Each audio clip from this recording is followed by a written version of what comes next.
Good evening, everyone.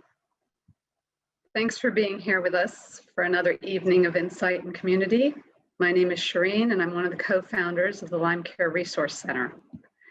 The purpose of the center is to help us grow in mind, body, and spirit as we live with Lyme disease, either in ourselves or in someone we care about. The Lyme Center also offers a community, a place where we can share our experiences and be reminded that we are not alone. Tonight, we're going to be hearing about digestive health, diet, and the importance of proper nutrition to improve and maintain our health. We're all aware of this connection, and naturally, we think of diet and nourishment as being a food phenomenon, but it really applies to all aspects of our being. So much of what we feed ourselves is not in the form of food on a plate. What kind of diet do we feed ourselves apart from food? What kinds of things do we take into our beings through our senses, through our thoughts, through our emotions? I can certainly sit down to a meal full of omega-3s and phytonutrients and nourish my cells from that standpoint. But then if I turn on the news or a horror movie and feed myself a heaping portion of violence and chaos, do my cells just remain unaffected? Are they immune to that? Or do they have to digest that in some way as well? Alternately, what if I listen to uplifting music or meditate for 60 seconds or laugh with a friend? What then does my being experience? The energy we allow to penetrate our space affects us more than we may realize. We may not have loads of scientific evidence for such concepts as yet, perhaps because the realms of the mind and the soul are still in their academic infancy. But there are certainly some studies and lots of anecdotal evidence which lead us in this direction. It benefits me to examine and re-examine what I indulge in on all fronts, body, mind, and spirit. This kind of balanced diet is hard to maintain, especially in a society that thrives on sensationalism, and one in which there are so many imbalanced forces.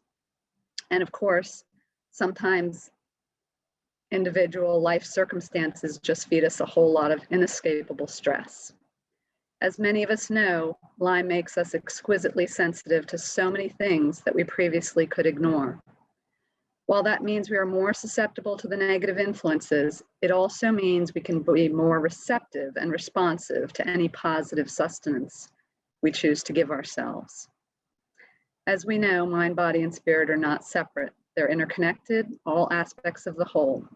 What we do to or for one affects the others. So thinking about nourishing our entire being makes sense. For example, think about how stress in the mind can affect digestion in the body, or how meditation for the spirit calms our nervous system, mind and body, or how certain substances taken into the body as food or drink or medicine can make us feel more balanced or imbalanced emotionally. It's all connected.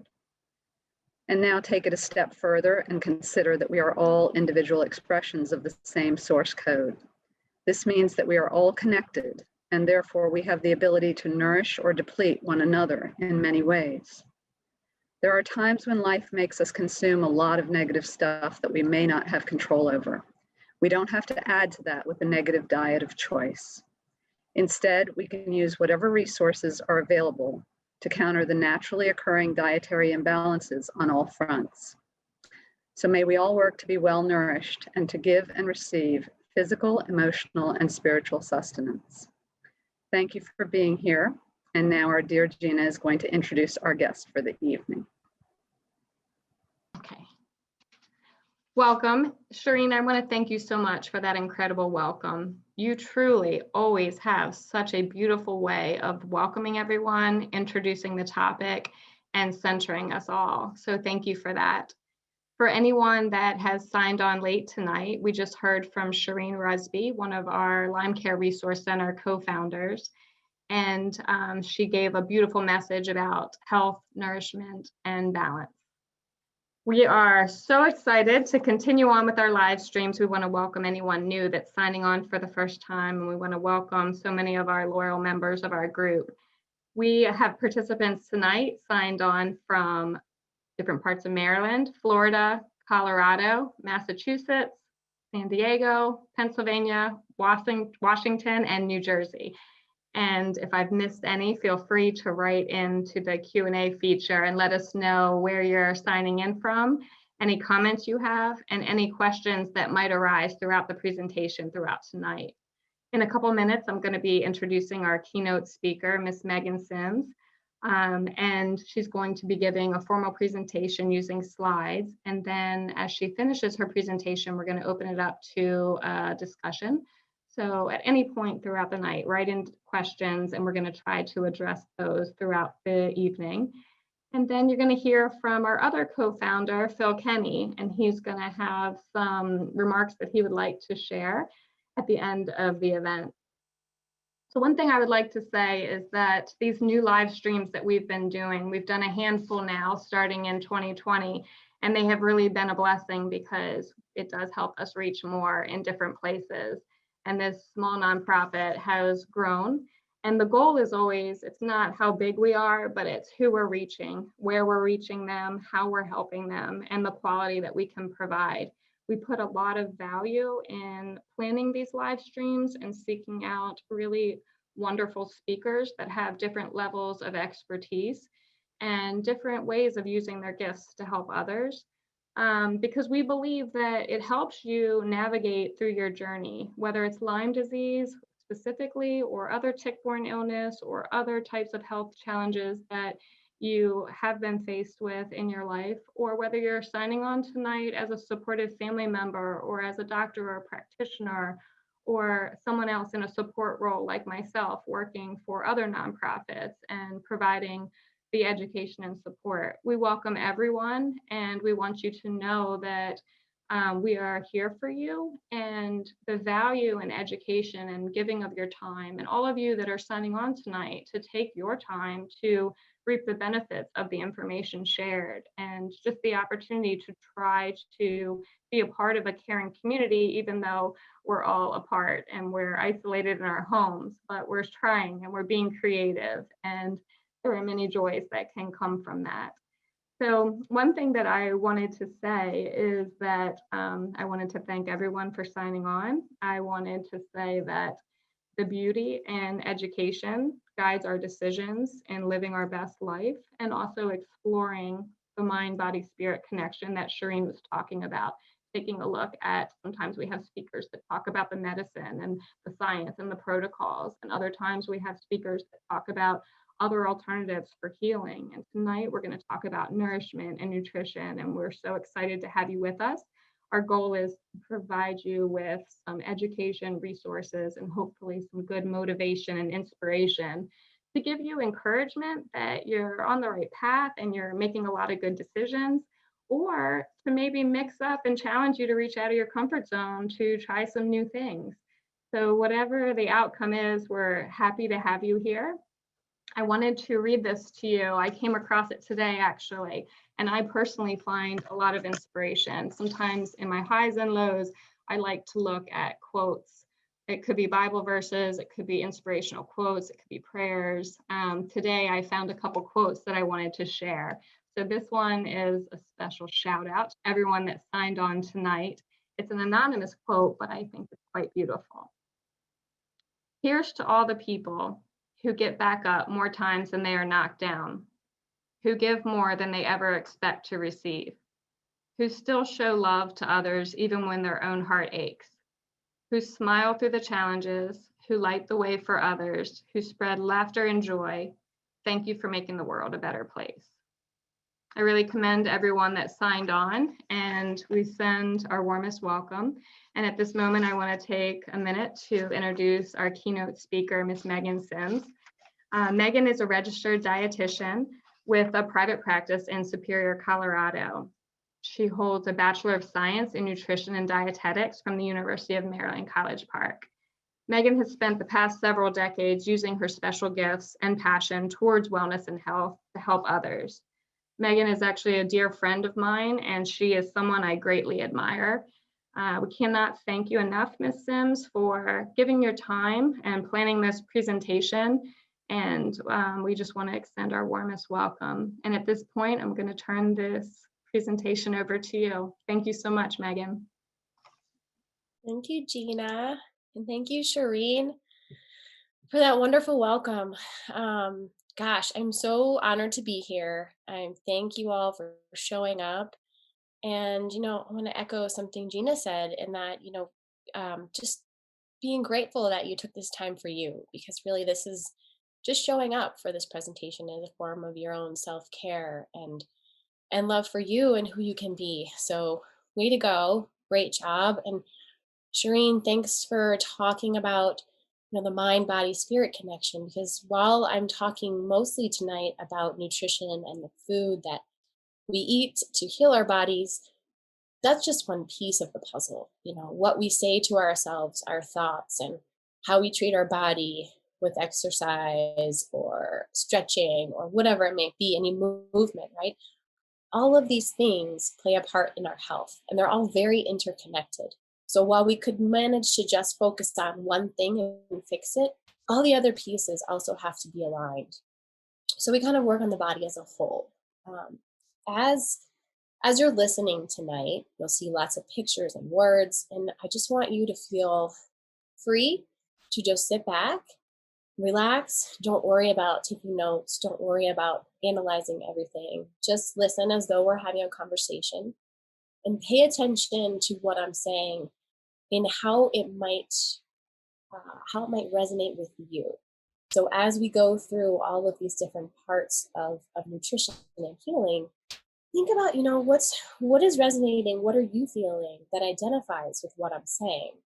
And that might help you to better understand a path to go on at the end of this presentation. So, hopefully you're all learning something new, and you can pick up one piece at least of what I'm saying and run with it. Use one of these things and try to help heal your bodies in whatever way you can, or bring yourself to some better form of health through nutrition.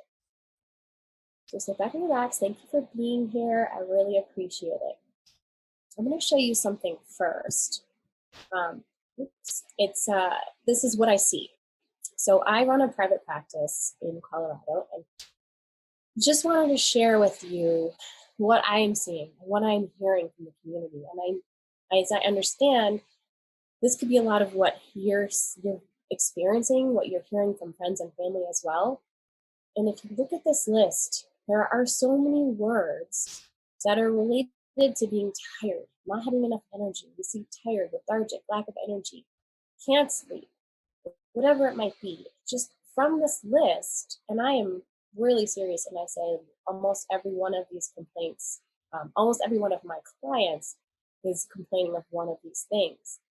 And what happens is it just makes me realize how much suffering and how much is happening and how much healing is there to be done. And so if you're experiencing these things, just know that food is here for you.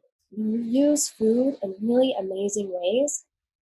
And I hope that you're able to think of food after listening to this as a way of not just eating on the go, not just grabbing up something to eat, not eating on the run or eating while you're working, or just not caring about what you're eating, but instead think of it as this way to honor your body. Food provides us with vitamins and minerals and nutrients that really feed, not just the saying about food feeds the soul, right? It's not just that. It really feeds us for every single thing that we do. That is our form of energy. That is our form of healing. Everything we eat goes towards our body functioning. So if we are eating really healthy things and providing our bodies with the nutrients that we need, then we can perform at our best. We can perform optimally. We can feel our best. But it's those moments when we really can't do it, and consistently just not paying attention to those moments of eating, right? Not looking at that as a way to heal our bodies. That's when we fall off the wagon and things can go wrong. And it happens to all of us. But from where you are now, just try thinking throughout this. As I mentioned, foods and different things that we can eat and different ways to prepare stuff. Just think, okay, I can do that. And from now on, that's one of those ways that you can use your mind and your body to really heal. So using your mind to turn the tables on how you look at things and think, okay, so I'm looking at food as medicine, really, for my body, not just a way to feed my hunger, a way to get rid of the hunger, or not just something I do at morning, afternoon, and evening, but really something where you're picking up these foods that are giving you health. And we'll get more into all of the details, but I just wanted you to have that in the back of your mind while we're talking so that you can really just have the right mindset. So with all that said, how are we supposed to be healing with food? What on earth do we do with food to make us heal? And as I mentioned, your food is everything that we need for our body to run. So it's no surprise when we eat something that's less desirable, less healthy, something like a fast food meal versus some home-cooked meal full of vegetables, that we feel very different after each of those. One is providing us with tons of nutrients and vitamins and minerals, and the other one is really just providing us with lots of saturated fat and sodium and things that our body has trouble digesting. It takes longer, it takes more energy, and it's not providing us with the nutrients that we really need to sustain ourselves. So we're going to look at a bunch of things tonight. These are 4 of the main things we're going to touch on. And all of them provide ways to use food to help us heal. We're going to talk about detoxification and what that means. It is well heard of now by many people, but often in a context that is misleading. So we'll talk about that. We're going to talk about inflammation and how do you reduce inflammation with food, and what do you do if that's your issue. So if this resonates with you, then that might be one way that you can make some changes. We're also going to talk about supporting the immune system. We've been hearing a lot about that in the news right now with COVID, but all of our Lyme's people, they have been dealing with this for a long time. So we're going to look at ways that we can support our immune system through food. And we're going to talk about gut health. This is maybe my favorite thing to talk about. The gut is so pervasive in all of our health. You know, what happens in the gut is really really resonating with all the other parts of our body. There's so much connection between our gut and our brain and everything that's happening in our body. So when one is out of whack, they communicate and talk, and one mishap can cause another mishap. So we're going to talk about the details of it and hopefully help you to understand more, because the term gut health is out there and we hear it all the time, and we hear about probiotics and prebiotics and bacteria, and what the heck is that? Because it sometimes can seem really daunting to try to follow. So we'll talk about that. And at the end of this, we're going to talk about just some ways that you can apply this to yourself. So again, be thinking about what parts resonate with you, and that will help you better take a step, a choice, a change in habit that might help you lead to more health.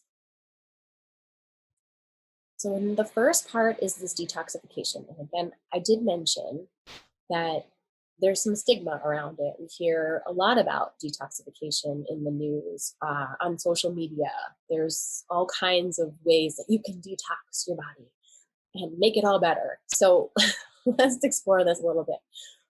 Detoxification really means that it's a physiological or medicinal way to remove the toxic substances in your body. So we can think of it as all those toxins that are running around in the world that we're consuming, that we're breathing unknowingly or knowingly, that has to be dealt with in your body, because it's not something that our body can utilize to do anything with it, right? It's not helping us. So it tries to get rid of it. The 2 main players here are the livers and the kidney. The liver really does a lot of things in the body, and this is just a few things that we can mention. You know, it works on filtering the blood. It breaks down any drugs and medicines that we're taking. The liver is the one to deal with that. It does break down alcohol too, and it really aids in fat digestion. So if we have a really fatty meal, the liver is going to produce the bile into our gut, which will help it digest the fat. So, you know, if you're someone that's constantly eating really high fatty meals, you're putting a lot of strain on the liver to produce this bile and digest the food. And when we feel, so for instance, say you do eat a really high fat, big meal, your body is trying to digest, and afterwards you get a lot of heartburn, indigestion, and you're feeling that. Well, one possible cause for that is that the liver is overtaxed and is not able to produce this bile to digest that fat. So you're really, it's an indication that it's too much. And so you may have to help it out, taking some kombucha or so idea is just throwing this out there and we'll come back to it again. If that is something, having something like a kombucha that has a high acidic concentration and a bunch of probiotics, when you have that indigestion, can sometimes help out because that acid is going to help break down the fat and sort of stop the backup of food that you're experiencing when the fat's unable to be broken down. So that's an idea. And you've probably heard of other people saying you should drink apple cider vinegar. It's really great for you. Well, here's an instance where it could be helpful. If you do have that giant meal experiencing indigestion and you have some raw apple cider vinegar at home, you can try that. So you can take no more than a tablespoon of apple cider vinegar, combine it with some warm water, maybe like a third of a cup of warm water. It will not taste good. It's not going to taste good. You will not like it. It's not something that's desired, but it can help. It can aid in the digestion, and adding the water to dilute the vinegar is really important so that you don't irritate your esophagus as it's going down your throat. So, side note that I'm just throwing out there for you. But really, that's something that's important. And the kidney, most of us know it does a lot of really good things. Really helps to reduce our waste, get rid of our waste and toxic substances. It also helps to deliver lots of good things to our body. We're looking at nutrients like vitamins and minerals, hormones, glucose, and some proteins. So these are really important organs in our body, and we need to really support them. When we're not feeling well, sometimes it can be because these two are overtaxed. They're working too hard. So what do we do about that? Well, I'm going to show you a few things that we can work on. So here are some examples of where we might be getting toxins from. And again, this is just one avenue of nutrition and health to look into. It may not be everyone's issue, but it is just one area that we can think to look at. So if you know that you're having a lot of exposure to toxins, you can make some changes. And, it could be from your environment. It could be from air quality. It could be from your job. Perhaps you work in manufacturing or construction where there are some chemicals around you. It could be from your home. Perhaps you have some carpet that's off-gassing or furniture that's off-gassing, or you just got your home painted, or you have mold. All of these things could contribute to a toxic overload of your system, per se. There's also things that we don't think about every day. So makeup that we put onto our skin, that can have a lot of chemicals. So it's one area where if you were looking to just think, okay, how can I reduce my toxic load? You might look to makeup and say, okay, I'm gonna look up all the ingredients in this makeup and see what I'm using.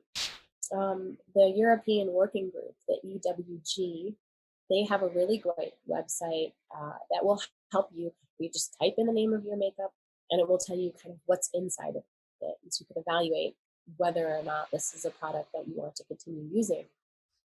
Same with household cleaners. They can be toxic as well. And when we look at our food can even be that way. So we can have food that has lots of pesticides still on it. It's grown with pesticides. We have chemicals in the processing of the food. We really just have to be careful with what we're putting into our bodies. And again, that food is going into our body. So thinking really closely about what it is that you're choosing to eat so that you make up a healthy choice with as few toxins as you can. So choosing organic when you can is a great way to do it. Again, you can look up the Dirty Dozen and the Clean 15. The Dirty Dozen explains what the top 12 offenders are in food, right? The most pesticides in them. So those products you would want to choose organic. And the Clean 15 just explains some really great ones that aren't so toxic. I mentioned cooking methods. We know that grilling, if you grill often, the process of charring the food can have some negative effects on the body. So that's something to think about too. And all of these are just pieces to the puzzle, the pieces to our health, right? So this could be the main reason for your issues, and it may not be, but it definitely is an easy thing to look at and try to figure out, okay, can I change this?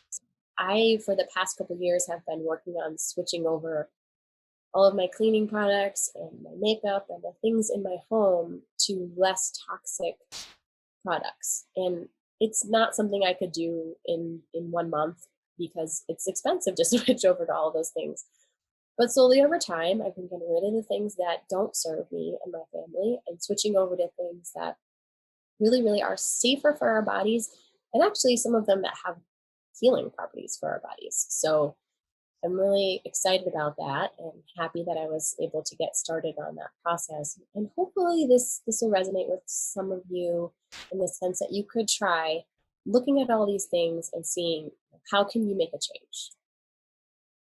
And so when we're talking about this detox, there's also ways that you can use food and nutrition to help your body heal and per se detox, right? So we hear that term a lot, as I said, and a lot of times people are looking at it as though it's a fast, where there's a long period of time that you don't eat, or a juice cleanse, where you're only drinking juice. There's a million of them out there. And so what I would say about that is oftentimes, if you have any underlying health condition that could possibly go bad with doing one of these cleanses, it might. I mean, there's a lot of danger that I see in using one of these cleanses. Some of them just have a massive overload of a particular nutrient that might not be good for you.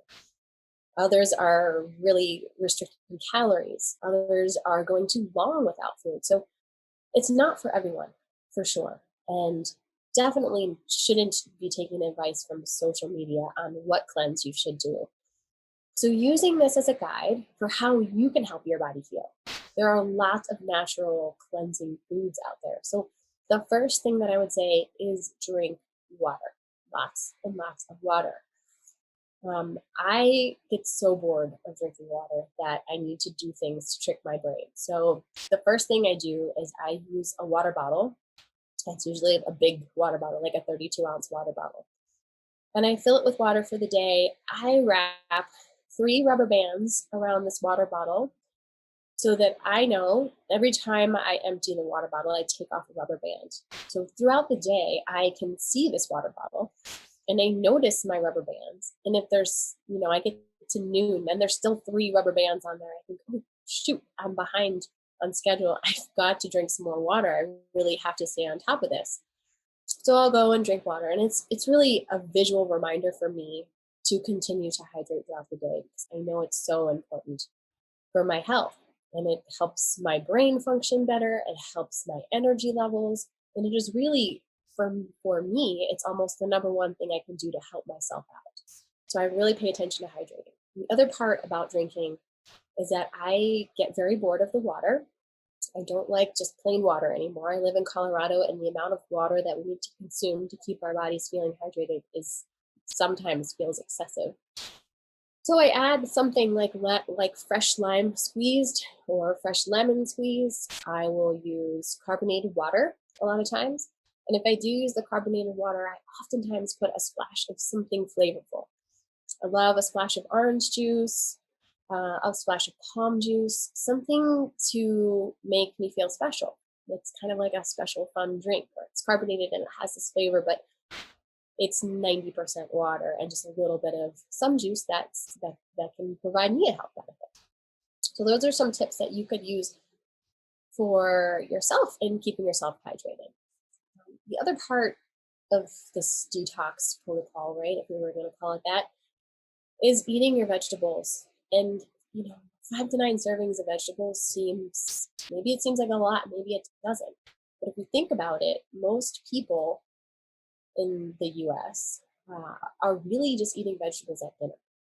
And they may have 1 or 2 servings of vegetables. We're calling a serving, loosely estimating to about a cup of vegetables, right? So maybe they get 2 there. Sometimes some people might have a salad for lunch, so they may get a few more. And that will put us at like 4. And that's the typical American diet. And that's giving us the benefit of the doubt that we're eating that many. So that's tricky because I'm here saying, ideally you need at least 9 servings of vegetables a day. And what that does is it gives us fiber that helps clean out our gut. The fiber also helps to take all of the cholesterol out of our system. It gives us regular bowel movements. All of those vegetables with all the different colors provide us with tons of different vitamins and nutrients and even minerals and things that we really need in our body. And those things, the vitamins, minerals, and nutrients, they are part of lots of reactions in our body, and we need them, and we get them through food. We can't make them all ourselves, so we need these foods to help us to function and to heal. So it's very important.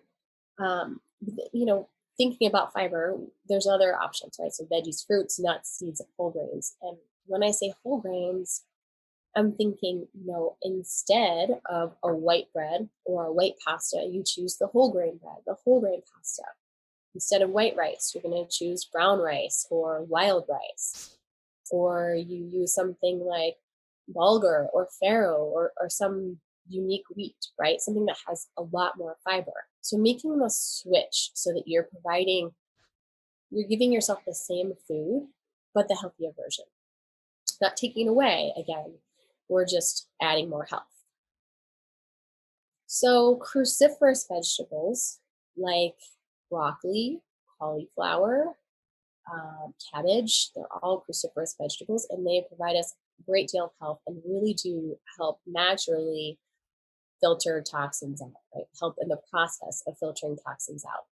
Things like the berries, artichokes, garlic, and onions are super helpful to us.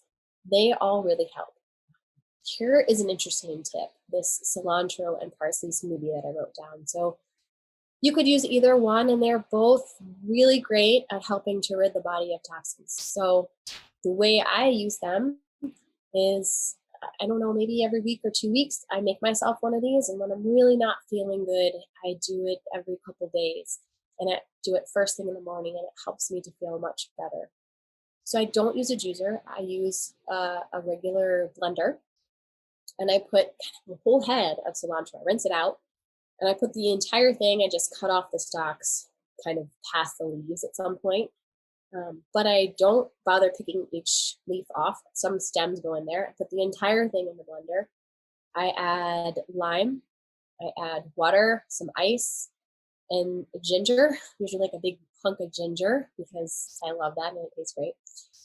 And that's it. That's all I have. It's amazing. It's great. It makes me feel really good. I will say it really does help with the brain fog.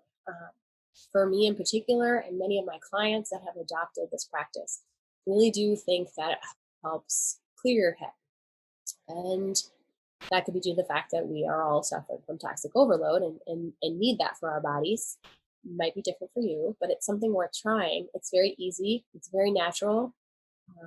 You don't need a juicer. It doesn't take time because, again, everything that I try to do, it just needs to be easy. I don't have the time to really have to deal with things, and I'm tired all the time. So I need easy things. So just literally rinsing it off, chopping it at the stem, throwing it in there, adding a few things, and you're good to go. And I will say, my family members will drink this as well, but they like a little sweetness. So they'll add, I don't know, maybe a quarter cup of apple juice in there, and that's a really great way to do it. Or you could put half of an apple in there in that smoothie, and that adds a little sweetness, and it's natural sweetness. So it might be something to try. Really easy, and I think it tastes great. And if you're one of those people that hate cilantro, use parsley, and you might like that too.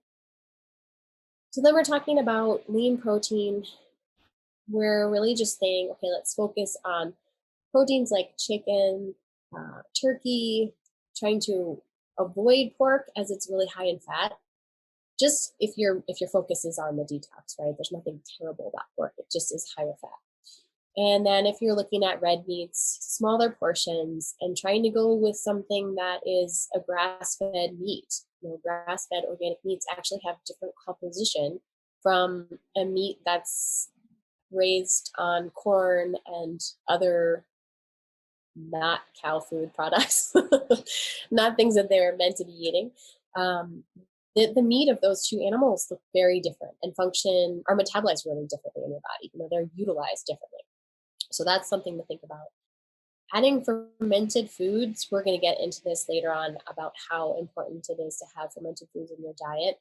but that can really, really help as well. And by fermented foods, I mean things like kombucha, yogurt, kefir.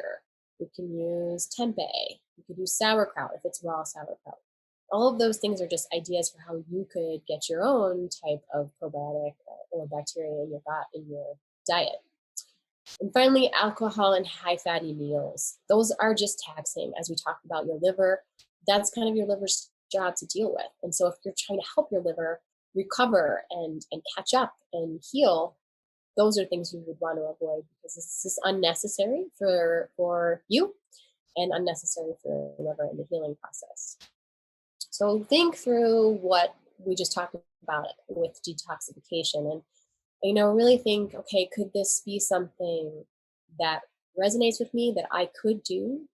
That maybe you're thinking, okay, this could be part of my issue. This could be part of my suffering. Is this toxic overload? And I could go through these steps and try to work on that. And this would be some of the things that you could do. And there's gonna be a lot of overlap in what we're talking about, because everything is pretty interrelated, and we're looking at just general healthy ideas for our healing. So this is what's up next: inflammation.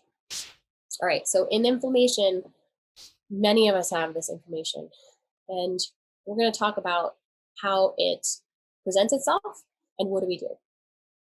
And we have two ways that we can see inflammation, and one is external, and this is really easy to see because it's something like, you bumped your knee on a stair and it swells up and you see this inflammation. Or you hurt your wrist and it swells up and you see it, you physically see it. They're very easy to identify, right? The ones that are tricky are the internal inflammation spots. So where we're seeing internal inflammation, it may be happening, but it might not look the same as, a swollen wrist or a swollen knee. It can manifest itself in symptoms very different. So we could be tired. We could be having trouble digesting things. There's lots of different ways, right? So we could be presenting ourselves with an autoimmune case, right? An autoimmune disease. We could have something like allergies. We could have something like asthma. And all of these conditions, we know that there is some type of internal inflammation. And then what do we do about it? How do we know where to go from here? So we're going to look at this. And these cookies look so good to me, and there is definitely a way to make cookies that are quite healthy and non-inflammatory, but we're just gonna, for the purpose of this, say that these are the non-healthy ones with lots of butter and greatness. So what we can say is that we know these foods on this list cause inflammation. They are players in providing more inflammation in our body. If we have it, they'll make it worse. If we don't, we're kind of on a path that's leading us to inflammation, because our bodies don't need these things like we need vegetables and healthy fats. So sugar, any kind of sugar substitutes, really look to decrease those if you can. Refined carbohydrates are things that are processed. So things that you would find in the middle of a grocery store, boxed food that can sit on a shelf for a long time. There's a lot of processing done in breads and crackers and cookies. So things like that. We're looking at refined vegetables and seed oils. So your safflower oil, your sunflower oil, things like those that have to be quite refined for them to be available as the oil that they are. We instead would choose things like olive oil and avocado oil. Saturated fats, which we're seeing in meats mostly. And I will say that the trans fats fall into that category of refined carbohydrates. We usually see the trans fats there. We're looking at preservatives and additives around food. So when you're looking for foods, choosing ingredients that are an ingredient list that is much shorter. So you could even just look at that, taking up two boxes of something and looking, one has 15 ingredients and one has 4. Well, the one with 4 is already going to be better. So looking for that as a clue to which kind of products you want to choose. Excessive alcohol can lead to inflammation. And I put gluten and dairy on here. Now, I am not saying by any means that these are bad foods, that everybody should avoid them, and that they always cause inflammation. That's not the point. The point is, if we have inflammation, if we have an impaired gut, if we're having digestive issues constantly and we're suffering, these are two things to look at. The gluten has, in wheat products, there's something called gliadin, and it can cause us a lot of issues, sensitivities, and basically a response that leads to inflammation. So that's something to think on, and we'll talk more on that when we get to the gut health piece. And just know that sometimes it is worth trying to take these things out. And it's not that you have a dairy allergy per se or a gluten allergy per se. And it's not that these are bad foods. The idea is that if you have inflammation and you're having issues with food every day, maybe taking these two out will be your good first step, or taking one of them out and just seeing if it makes a difference. Because oftentimes those people that have a lot of inflammation can have a sensitivity to one of these, dairy and gluten. And what that means is actually a great thing. It means that you can have them again for the most part, but at the moment, at this snapshot in time, that you're having a reaction to it. And so by taking it out of your body, letting the inflammation decrease, letting your gut heal, letting your body heal, then once you are healed, it is very likely you could have those foods again. Maybe not in an excessive amount, maybe in a normal amount, maybe in an infrequent amount. It depends on the person, it depends on the condition. But these are really great places to start when you're just not sure what's going on. And I think that a lot of us fall into this category of, I don't feel right, I don't know what it is, I'm having trouble with digestion, I'm having gas and bloating and constipation, or loose stools, or whatever it might be. And so this is just one thing to think about. It's keep it in the back of your head as a possible tool for figuring out the key to your healing. On the other end of the spectrum, these are foods that are really helpful for fighting inflammation. The top one is these omega-3s, and I'm going to talk about them a million times tonight. We're going to keep coming back to that. But things like fatty fish or salmon, mackerel, tuna, sardines, I know somebody out there is hearing me say sardines and is thinking that's disgusting. I too thought they were disgusting. I did not try my first sardine until about 5 years ago. And I'm kind of embarrassed to say that because they're great and my kids love them. We take them on all of our outdoor outings. We take them skiing, camping, hiking, anything, because they're really easy to carry, right? It comes in a little box. Our favorite brand is from Trader Joe's. It's stored in olive oil. So you can just eat it. You open the can up. We mix it all up with a fork, add some mustard sometimes, have it with some crackers. My favorite are these Simple Mills almond crackers. It is totally amazing. Great. It tastes just like tuna fish. I did not think it would taste like tuna fish. The key is get the ones with no bones and get them packed in olive oil. And you might like them.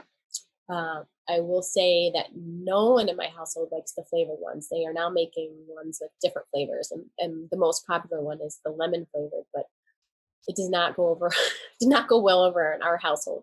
But it's a really great way to get some food that is packed with good omega-3s. And we really, the recommendations of the Dietary Council, they say we should be having fish, a fatty fish, 3 times a week. And I really don't know many people that do that.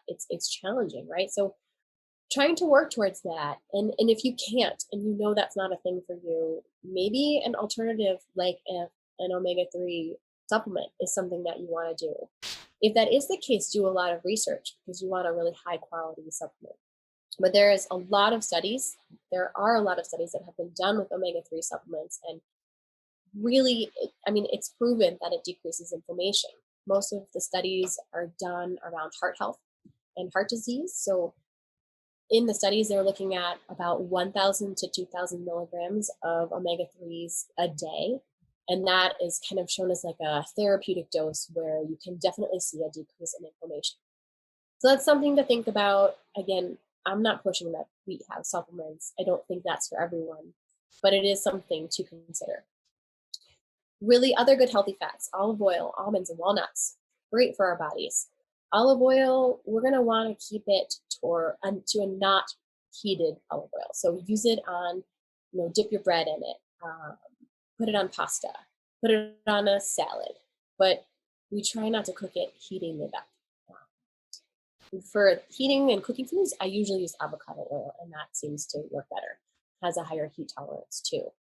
The rest of these things on this, like tomatoes and green leafy vegetables and berries, we know they're really high in antioxidants and have lots of healing properties. So that's why they're great for us.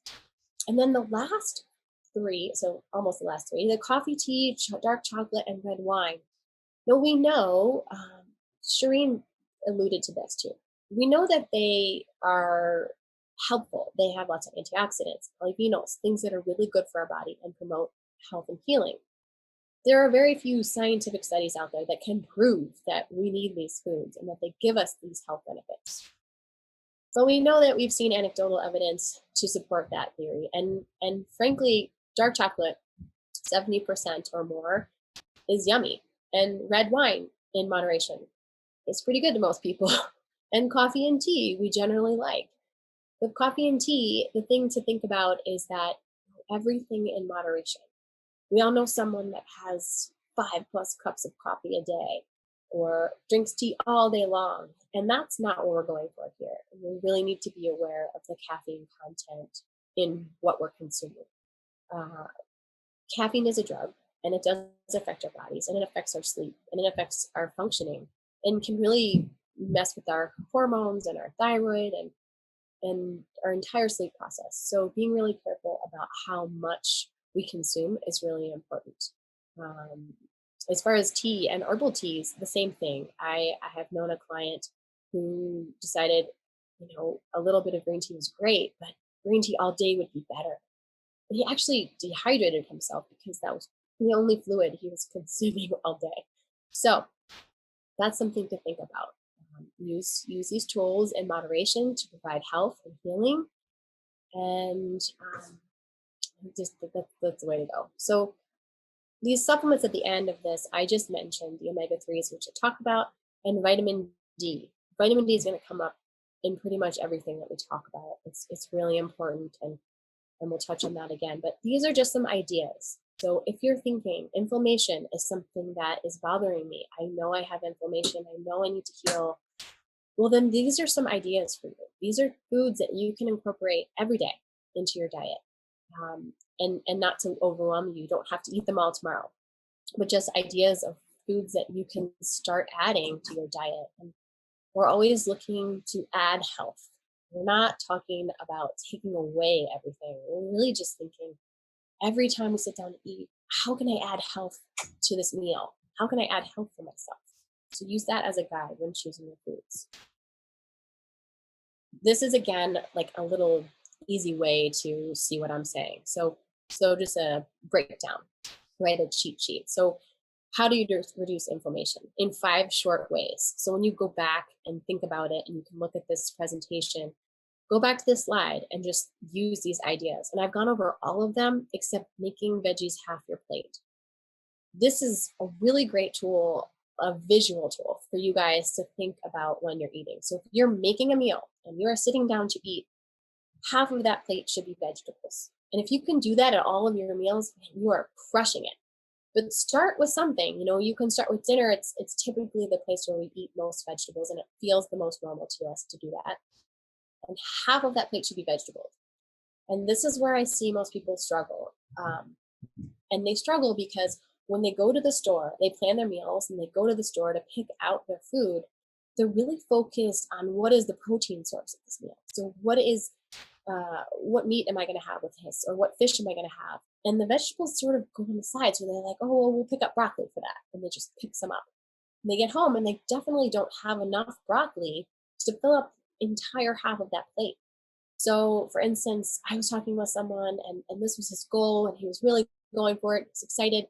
When we met again, he said, I couldn't do it. I got home and I had to cook the entire, those big boxes of spinach that you can get, big bins of spinach that you get from Costco or Sam's Club. I bought that from Costco, but I had to cook the whole thing for my wife and I to get half of our plate full of vegetables. He's like, that's just outlandish. And I said to him, I said, no, this is just a change in the way you see yourself eating, right? The vegetable is the main part of our meal. Whatever vegetable it is, maybe it's just one, maybe it's a multitude of them. but that's the main part of your meal. That is the bulk of where you're getting the food on your plate. So changing his mindset was pretty funny. And he said, okay, well, actually, it only cost $5. So it wasn't like it was that much. And the meat was much more expensive. It was just the idea in his head that how could I possibly eat this entire thing of spinach in one meal? That's outlandish. But really, it is this mental shift that we have to help ourselves out with so that we can understand that we need lots of vegetables. It takes purchasing them. You can think about it.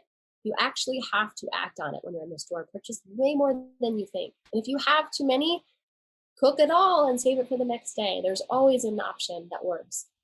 But really shifting the thought process here so that we can eat more vegetables. The others, eating smart proteins we went over, and healthy fats and whole grains, and adding herbs and spices is something that as a culture, us Americans don't typically do, and many other countries do better with this. But there are things you can add all the time, and I do add turmeric to tons of things. It's not super strong in the taste. It does turn things yellow, so there's that piece. But we do add it in a lot of foods. Just really anything you can think of: oregano, cilantro, parsley, basil. All of these herbs and spices are really powerful, potent nutrient givers to our bodies. And so by just excluding them altogether, which is really what happens most of the time, we're missing out on this whole conglomerate of nutrients that we could add. And there's surely something you could add to almost every meal, even if it's just a little bit on the top, or if you're cooking and hiding it inside, it's something, right? So branch out and try to see what else you could add into your meals. And taking these 5 ideas and running with it, it just makes it more simple. They're just some simple tricks that you can try to incorporate to reduce the inflammation in your body. This is the big one, the immune system. We hear about this all the time on the news right now because of COVID. Strengthen your immune system, make your immune system better.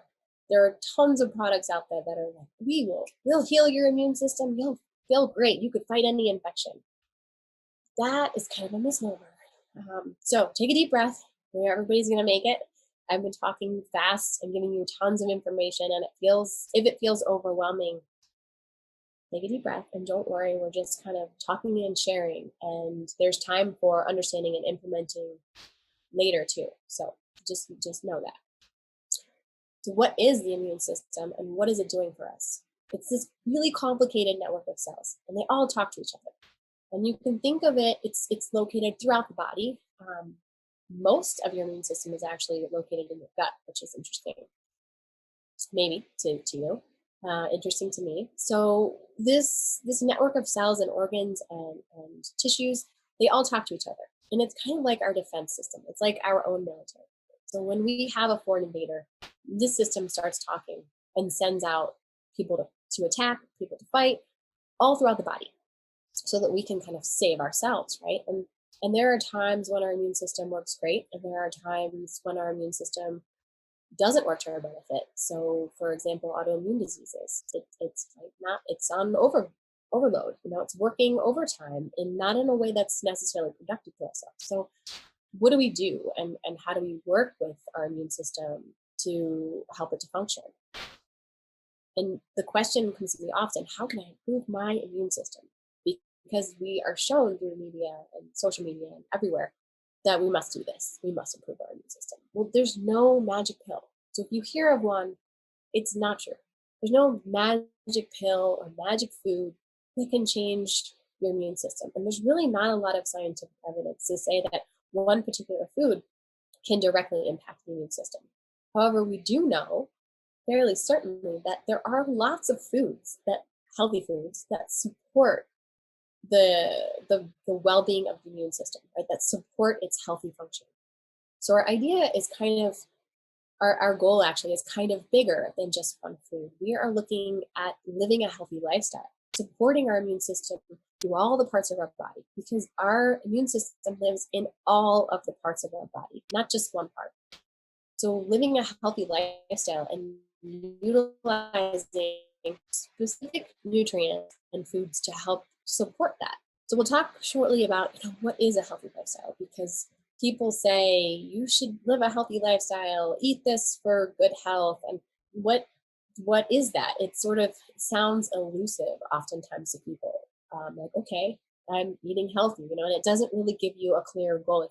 If your idea of health is that you ate a vegetable today, well, then if you ate the vegetable, you're doing great, you're eating healthy. But that's not really what we're talking about here. We're talking about the entire body and the entire system, how it works together. So lots of fruits and vegetables. I say this nearly every slide. We need vegetables, we need fruits, and you know why now. Regular exercise, and this can sound intimidating to us. The regular exercise is really important. Our body needs to move. And it may look different for every single one of you in this talk tonight. It can be a serious class at Orange Theory. It can be a walk around the park. It can be stretching, just an hour of stretching. All of these things provide our body a chance to move, a chance to work on our metabolism, a chance to just get everything moving throughout our body. And it really also can provide us happy endorphins. There are so many healthy benefits to exercise, lowering blood sugar, reducing our inflammation and cholesterol. So these things are important. Exercise and regulate. Don't smoke. We all know this as best we can to try to avoid smoking. It's not healthy for us. Maintaining a healthy weight. This is one that also sometimes can seem elusive. You're saying, you know, I'm telling you to lead this healthy lifestyle, and I'm also telling you, oh, by the way, maintain a healthy weight. Well, if you are doing all of the other things on this list, it's going to lead you towards that, right? We're all working towards this better idea of our health. But when we are able to maintain a healthy weight, that does help to improve our immune system and the way that our body functions, because it's not working, our body's not working against ourselves.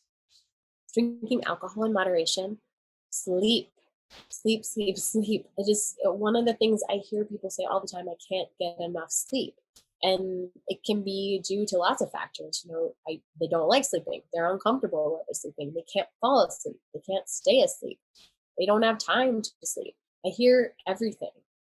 But again, like Shireen alluded to this morning, at the beginning of our introduction, you know, sleep, exercise, and stress, they all play a part in our healing and in our function of our body. So really paying attention to that can go a long way for improving your immune function. Our body does need that rest time to recover and heal.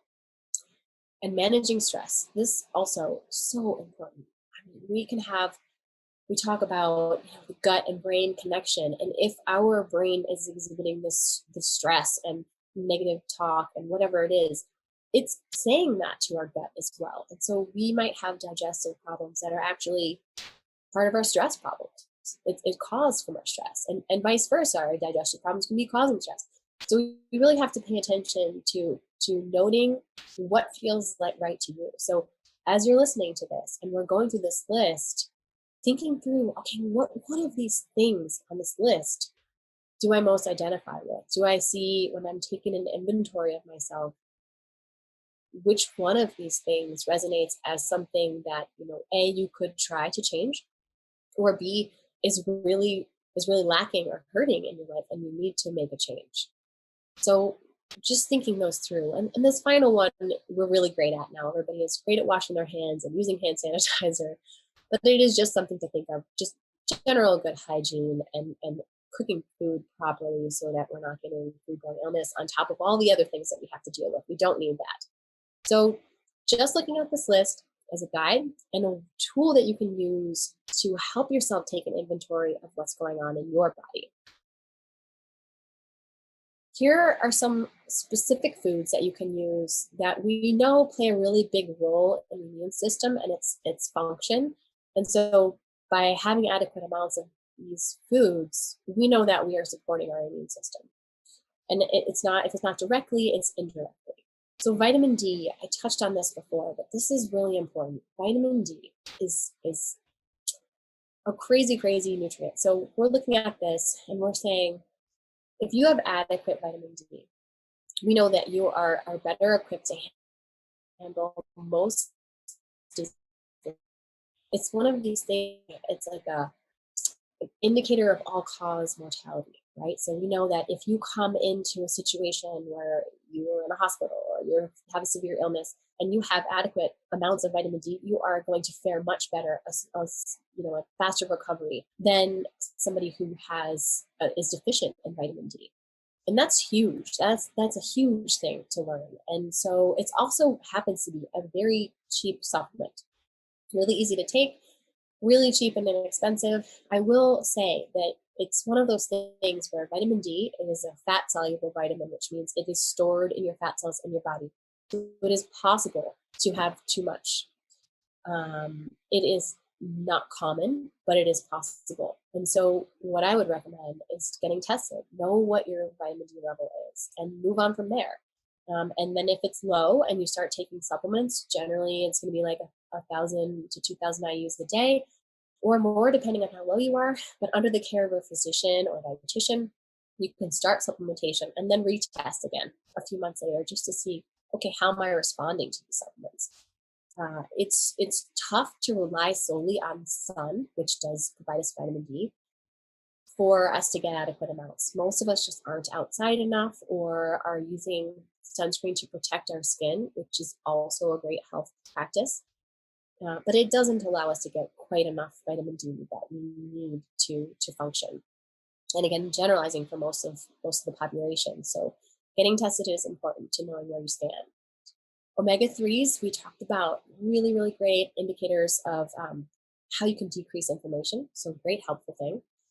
Zinc, you've probably heard a ton about this through the media about COVID. Everybody should take zinc. Again, it's something that you don't want to take too much of. So being really careful to know if you're someone who does need it, again, under the care of a physician or a dietitian, just be aware of that. It can help your immune system. It can help support your immune system. Taking a multivitamin should be sufficient for most people. But just again, knowing where you stand on that is important before you start any supplement.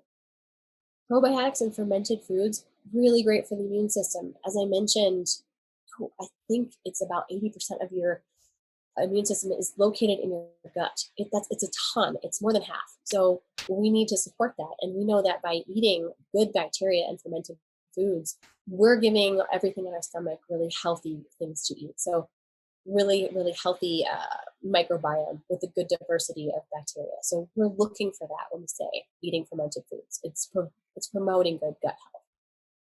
Green tea has tons of antioxidants. It can help. So again, this is just another tool in your toolbox for thinking of ways that you can use food to help you decrease your inflammation in your body.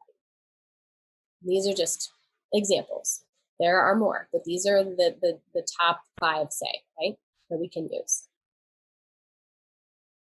This is my favorite part, the gut. It's so cool. There's so much research going on right now about the gut. It seems like every day I learn something new, and it's just really exciting in that manner. The other thing about the gut and gut health and probiotics and prebiotics is that it can be confusing. So it's a really tricky thing to understand, and I don't think it's well explained in the media. So trying to figure out how to understand it and what to do with that information is important. And that's what I want to help you with tonight, is just really understand what's going on in your gut and how does that apply to you and the actions that you take to make your gut healthier. So we'll start here. The gut has tons of bacteria. It is this symbiotic relationship of good bacteria and bad bacteria and metabolites and a whole bunch of things that are existing in your gut. And these bacteria help to aid in a whole bunch of things. They help you with your digestion, your metabolism. They actually can produce things like metabolites that really help your body do other functions. They help your immune system. They affect your brain health. So there's just crazy research. There's things like, if you have anxiety and depression, you can help heal that through healing your gut. You can make changes to your gut that help to decrease your symptoms of anxiety and depression. And that is so cool. Isn't that just the most amazing thing? I love thinking of it that way. And we actually, as humans, are more parts bacteria than we are human, which is nuts. And those bacteria, they're talking to us all the time. They're talking to every part of our body, and we're communicating back. And isn't it crazy that that we, as our conscious, as we're sitting here, we don't even know that that's happening, but it's happening even as we're talking. And that's why one of those things that we were talking about is the gut-brain connection and the mind, body, and soul, and that our thoughts really can help guide how we heal. And I deeply believe that. I deeply believe that our thoughts and intentions can help guide our healing. And so I hope that you can all look into that or think on that, or just, wonder how that might work in your world. It definitely has worked in mine. We know that 700 million Americans suffer from some type of digestive disease. That is a lot. That is just a lot. And if we can help in any way with that, we should. We know as Americans, compared to others around the world, we have some of the least diverse gut microbes. And that's not great. And every year, it's actually getting less and less diverse. So taking charge of how we can improve this and change the gut is really important to our health. And I believe, it's going to be one of these keys to solving lots of illness, even the mysterious illnesses where we're not sure where they're coming from. I think we have a lot of keys that are hidden in the bacteria in our guts. So that's just the introduction to what's happening. Now let's talk about what's in there. I mentioned good bacteria and bad bacteria, and that's a really broad way to talk about the different kinds of bacteria that are in your gut. But that's how we're going to explain it tonight. So you have this good bacteria and bad bacteria, and they work together, right? We need both of them for the most part. And when I say good and bad, one is not great and the other just horrible and get rid of it. It's different. It's different than that. But what's happening here is that we're going to separate them into two for the purpose of this explanation. We have good and we have the bad. And the gut-brain connection is playing a part here. So if we are talking about our good bacteria, the good bacteria feeds on really healthy fibers like vegetables and fruit fibers and seed fibers. So that is the thing that you want to use to fuel the good bacteria and help them proliferate in your gut. The bad bacteria really thrives on things like fats, specifically saturated fats, and sugars. So fats and sugars are what drive the bad bacteria to proliferate and grow. And we can say that, if you're one of those people who struggles with sweet cravings, you have these cravings for sweets and sugars and pastries and cakes, well, you know what? That's actually most likely, that's your gut telling you that it wants those. And that means that you might have more of the bad bacteria in your gut that wants to eat that. And it's communicating with you, okay, I need my food. Like, that's what I want to eat. But if you're able to shift your mindset and even take yourself out of the picture for a second and say, okay, don't take the guilt out of the picture. It's not me wanting the sweets and sugar and I'm having trouble overcoming it. It's this bacteria. And me as this third person, I'm going to help support the good bacteria here. And I'm going to make a choice that is supporting the good bacteria and not the bad bacteria. So making the choice to eat the healthier foods helps to feed the good bacteria, helps them to be more prolific, helps them to overcome in numbers per se, the bad bacteria. And so that's how you change your gut health. There's a whole lot more to it, right?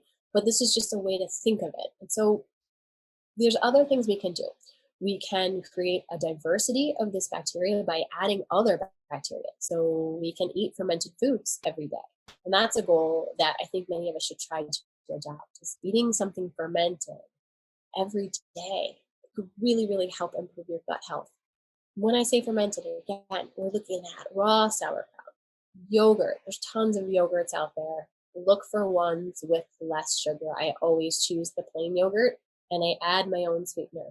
I add honey because I know I'm going to add less honey than I would if I bought the yogurt with fruit in it and fruit syrup, or even the yogurt with the honey mixed in. I'm still going to, I always buy the plain yogurt. So maybe going for that. But yogurts, kefir is also in the dairy department, fermented for you, and it's great bacteria.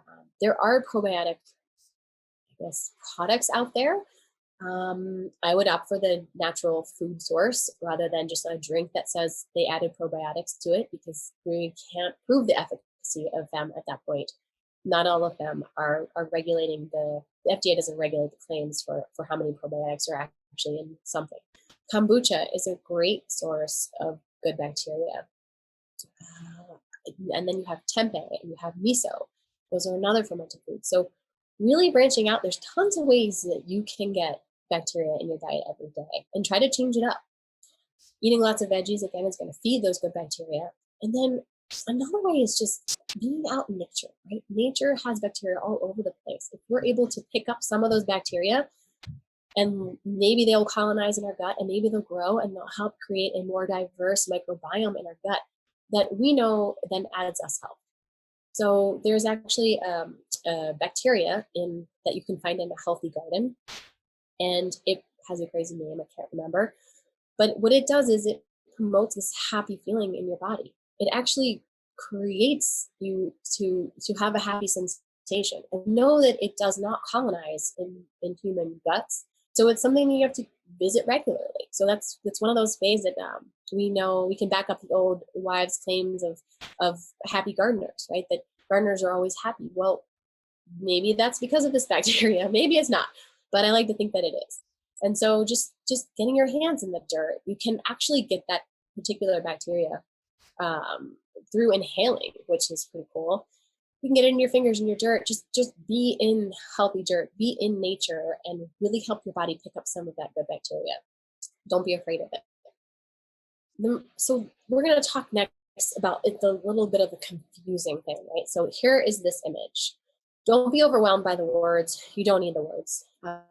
What you just need is the image. I'm going to talk about this. So on the left, you see a healthy gut. And on the right, you see leaky gut. And I bet most of you have heard the term leaky gut. Oh, you have leaky gut. What is that? No, hardly anyone actually knows what that is. It's tricky to understand, right? So leaky gut is portrayed in this picture here. So we'll talk about it.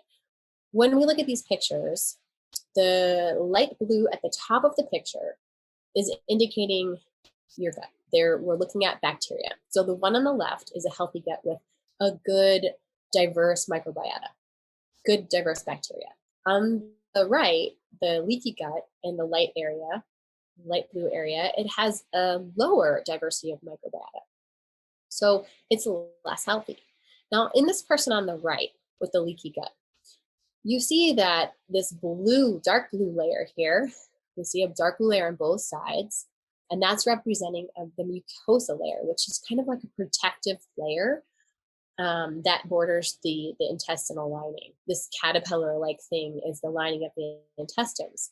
And so we have all the bacteria inside, then we have this mucosal lining, and then we have the lining of the intestines. And this mucosal lining is protecting the junctions in the intestinal lining. And on the one on the right, the leaky gut, we see it's been compromised. That mucosal layer has been compromised.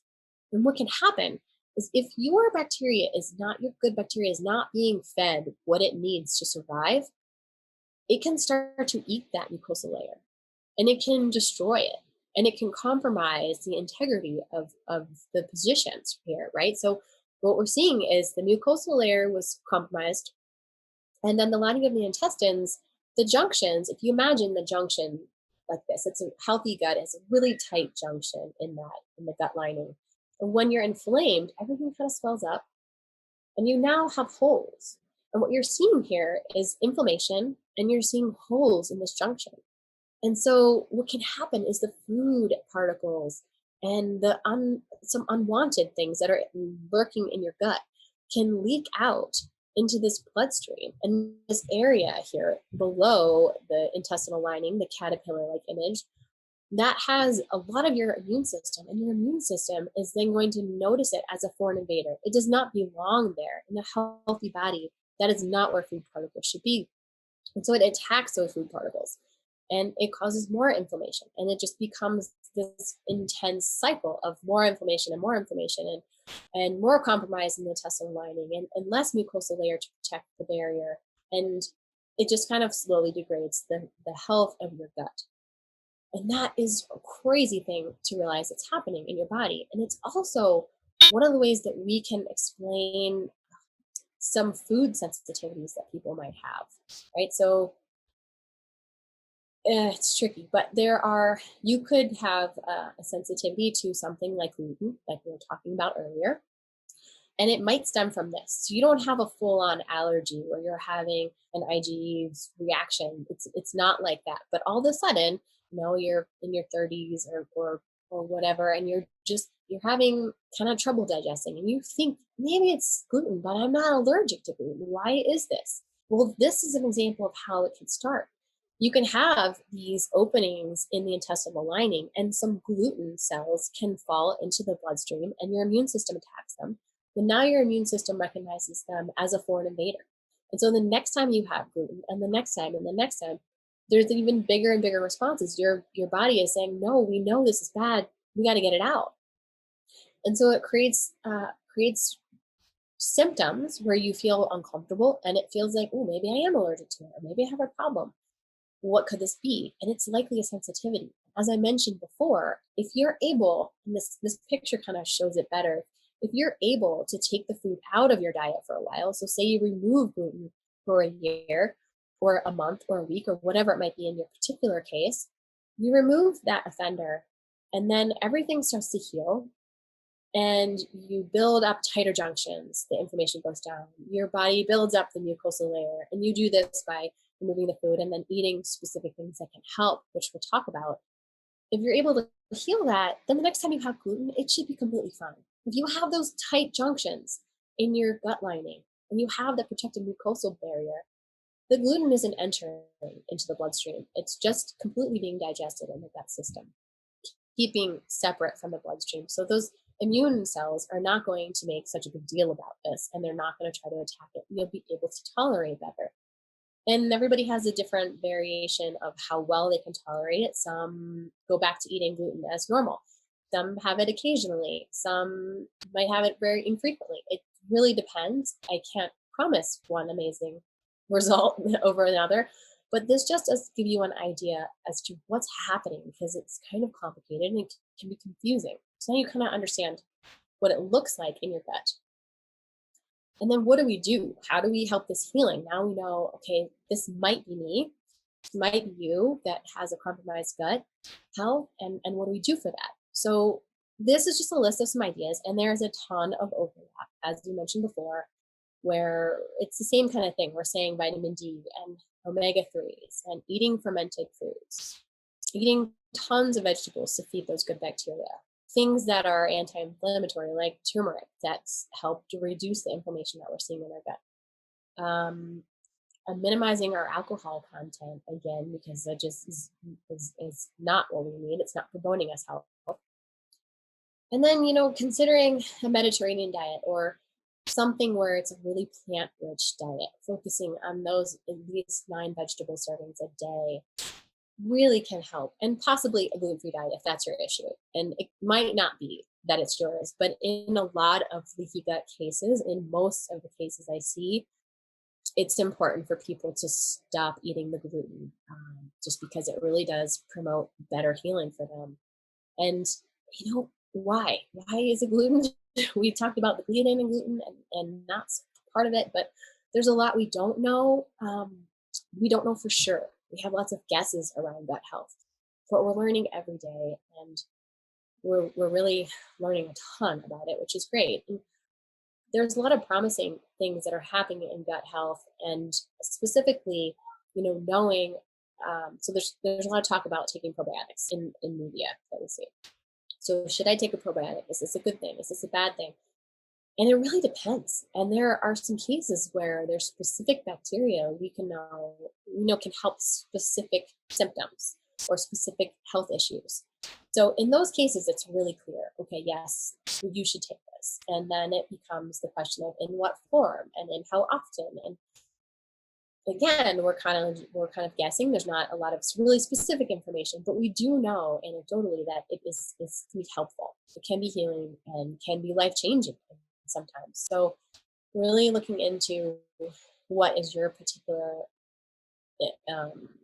issue at the time, right? So if you know that you have an autoimmune disease, asthma, allergies, you have diabetes, heart disease, all of these things, we know that you have an impairment in that gut. anxiety, depression, you can benefit from trying to heal your gut and trying to create a more diverse microbiota environment in your gut. So all of these things are things that you could try. And hopefully they're pretty easy. And we've talked about them in pretty much every segment now, so you're really familiar with it. Now, what does that mean for me? Like, how does this apply, and what do I do with this information about the gut? I'm going to give you some food ideas, but that's not all. Like, what do we do now that we've talked about the immune system? We've talked about inflammation. We've talked about gut health. We've talked about living a healthy lifestyle and all of the parts that go into it, right? Now is your turn to act. So take this information and sit on it. Take some time for yourself and take an inventory of what's going on for you. And think, and maybe write this down, or you can just think through it, laying in your bed, thinking it. What's working for me? What feels great? And go through all those things first. And then think, okay, well, what could I change? Or what do I wish felt different? Or what do I need? What am I feeling I want or need more of or less of, or anything under those realms, right? For me this year, at the beginning of the year, I was doing another inventory, and I try to do this every couple months because things change a lot with my health. I have an autoimmune disease called Hashimoto's, and it's kind of tricky. It's not always under control. I know people who have no symptoms, they take some medicine and they're great. That's not me. So I go through ups and downs as well. And so I go through this inventory and I ask myself, what do I need right now? And for me at the moment, I need the stress piece, the meditation, and the alone time, and this focus on just quietening my body and really getting to understand who I am. And in doing so, I am awoken to lots of things that I didn't realize before, the things that I need. It's actually helping me understand my nutrition needs, my eating needs, and my sleep needs. And it's helping me to understand all the other needs in my body by starting with this one time to myself, time to heal, quiet time, meditation. All of that is really helping to tap into my senses as to what I need. So that could be your thing. I'm just sharing my own personal story. And then as far as choosing new habits, these are just some ideas. I have tons of them throughout this presentation of things you can do. These are just a few. So maybe looking through this and saying, all right, this sounds like it resonates with me, and this is something that I can do. But here's the key. Don't think that you're going to make all of these changes at once. And don't think that you should. By no means is that what I'm saying. I really hope that you're able to say, okay, this is an area I need to work on. And say it's gut health. Well, you don't have to do all of the things I said. Eating fermented vegetables every day, which even that's daunting. If you're not eating any, try eating once a week. Whatever it is, starting really slowly and moving through the process is the most important thing. You want to really honor yourself with your time and your ability to commit by just choosing something small and mastering it. And then once you've done that, that is now part of your health journey, part of what you do every day to heal. And it's a habit, and you'll do it every day, forever. It's a lifestyle change. And that's what we're looking at, is these things can be lifestyle changes that can help you to lead a healthier life many years down the road. I hope this is helpful ideas. I hope these words resonate with everyone. And we're going to move on to answering any questions that you might have now. And there's a Q&A box that you can type in questions to our panel, and we can try to help answer anything that you might be wondering on or needing help with, or think is worth discussing with the group. That could be fun too. So there is a question that I see is brain fog connected to nutrition only, or brain injury, or both? Brain fog is a really tricky one. And not being a physician myself, I can't really attest to the brain injury part as much. But I do know that there's tons of reasons that you can have brain fog. And one of them really can be things like gut health. It can be inflammation. It can be autoimmune diseases.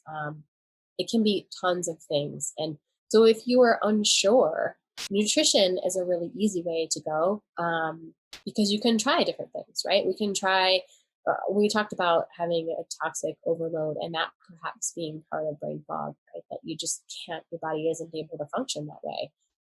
So that's something you can look at. But I think making nutritional changes, if you aren't doing many of the things on these lists, then you could try some.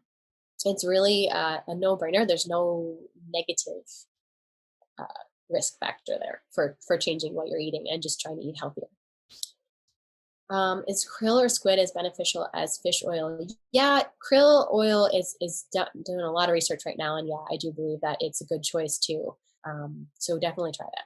There's lots of different resources, and again, just looking for a reputable brand that is producing the supplements so that you can make sure you're getting what the bottle says you're getting, if that makes sense.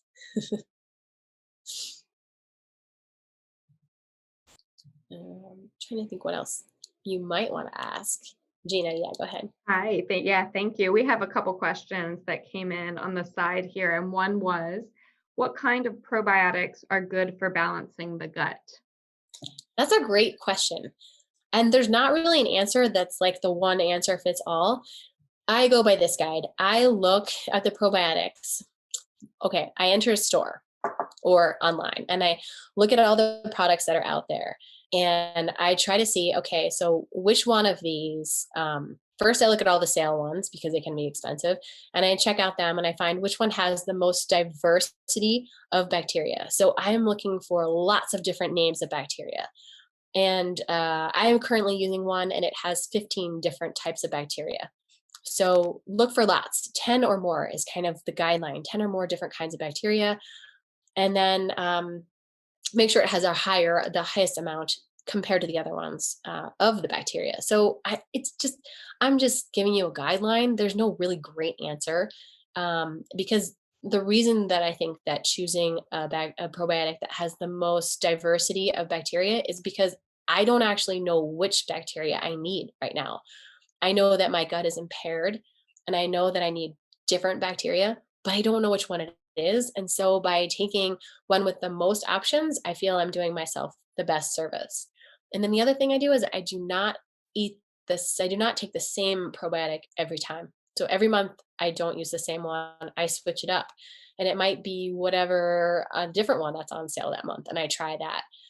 Because again, I don't know exactly what I'm looking for. I know that I need different bacteria. I need to try something new. And I don't want to spend $1 million on supplements throughout the year. So that's kind of the guideline that I use to make my choices. I hope that's helpful. It is. Thank you so much, Megan. And I think our last question of the night. Oh, I see Can another I, one coming in. yeah, I want to answer this one really quick because it's Yeah, go related. ahead. But the question is, should it be refrigerated or non-refrigerated? And that question, what happens in the refrigerated ones, they tend to have a less potency because they're being refrigerated. It's still totally great, right? But then the ones on the shelf, so if you're comparing the amounts of probiotic in there, the ones on the shelf will probably have more because they have to be shelf stable. So they're assuming that some are kind of not going to be effective by the time you're eating it. So it's either one, really. I mean, I don't know for sure that one is better than the other. We just know that we're looking for the most bacteria and we're looking for the biggest diversity of bacteria. Thank you so much. I think our last question of the night is, what kind of nutritional strategies do you have for sleeping better? I really struggle with my sleep and I know how important it is in our healing. That's a great one. I get that a lot. And it's tricky. There's a couple different issues, right? So some people might have trouble falling asleep and others might have trouble staying asleep. There's a few things you can do. The most benign one and thing to try is to try some tart cherry juice before you go to bed. Some tart cherry juice with cinnamon. Kind of making it a habit is important. So you want to regularly do this an hour before bed, have this tart cherry juice with some cinnamon. The tart cherry juice and cinnamon can help produce or promote the production of serotonin and melatonin in your body. So that's one way you can try it. There's so many ideas here, but it kind of really depends on your body and what you're taking. So another important step is that caffeine. So look at that caffeine content. Caffeine binds to the adenosine receptors in your body, and those are the same receptors that serotonin and melatonin attach to. So what happens is you wake up in the morning, and throughout the day, as it gets later and later, your body is producing this serotonin and melatonin, throwing it out there. And it would normally attach to the adenosine receptors and kind of make you sleepy, or promote kind of a winding down of your body until you're ready for sleep. If you have caffeine during the day, at any point, it's going to attach to those receptors and make it unavailable to the melatonin and serotonin.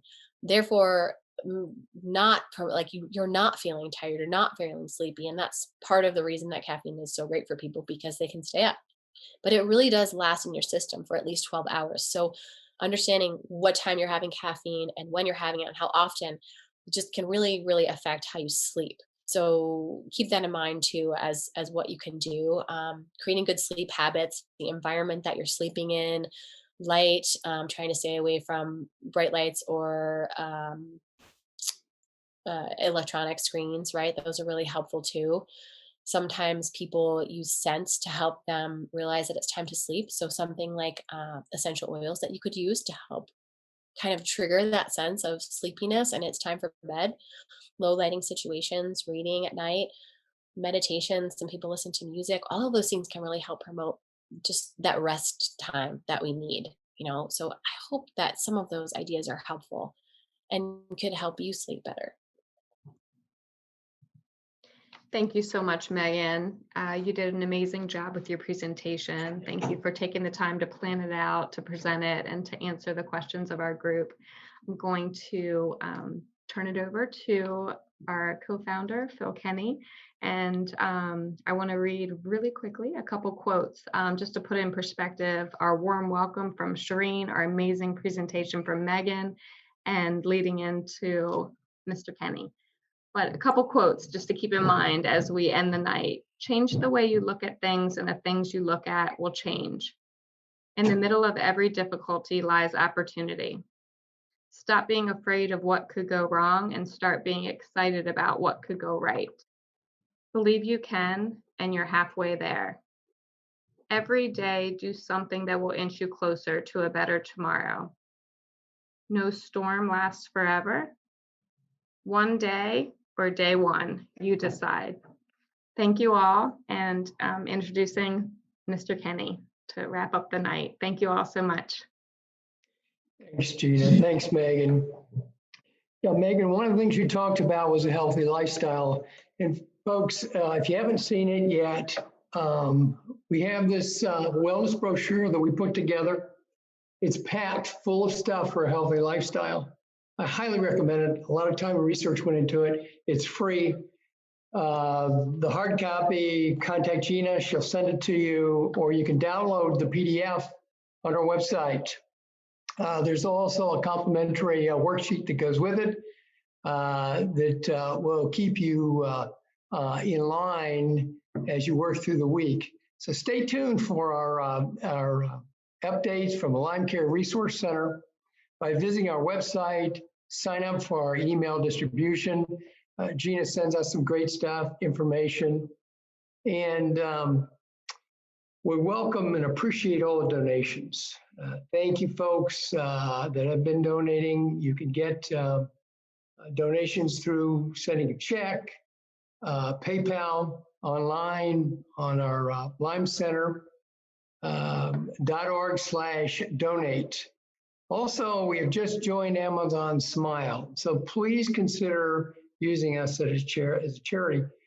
If you're ordering from from Amazon, you can, every time you order, something will be donated to us. More information can be found out on how to sign up on our website, lymecenter.org. So put on your calendar, May 6th, we're going to have Dr. John Alcott, Director of Johns Hopkins Lyme Disease Research Center, join us for his annual presentation. We'll also be celebrating our 5th annual conference. So it'll be our 5th year serving you folks. Thanks for joining us. Stay healthy. Good night.